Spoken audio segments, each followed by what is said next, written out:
পৃথিৱীৰ আটাইতকৈ বিষাক্ত উদ্ভিদ আপোনাৰ ঘৰতো থাকিব পাৰে এবিধ উদ্ভিদ। এই উদ্ভিদবিধ ইমানেই শক্তিশালী যে ই হত্যা কৰিব পাৰে মানুহকো।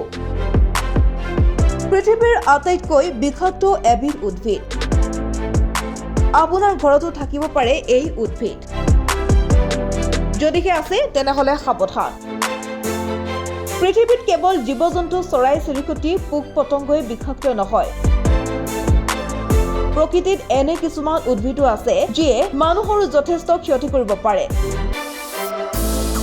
ই ইমানেই শক্তিশালী যে মানুহকো হত্যা কৰিব পাৰে। কিন্তু ইমান বিষাক্ত হোৱাৰ পাছতো ইয়াৰ লাভালাভো বহুত আছে। সেই উদ্ভিদবিধ হৈছে ৰিচিনাছ কমুনিছ, যাৰ পৰা কেষ্টৰ তেল তৈয়াৰ কৰা হয়।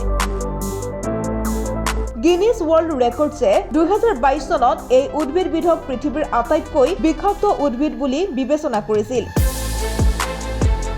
ইয়াৰ 3-4টা বীজে অতি সহজে মানুহক হত্যা কৰিব পাৰে। যদিহে কোনো লোকে এই উদ্ভিদৰ বীজ মুখলৈ নিছে তেনেহলে সেই ব্যক্তিজনৰ মৃত্যু নিশ্চিত। সেয়েহে এইজোপা উদ্ভিদ ৰোপণ কৰাৰ পূৰ্বে সাৱধান হওক। নিউজ ডেস্ক, প্ৰতিবিম্ব লাইভ।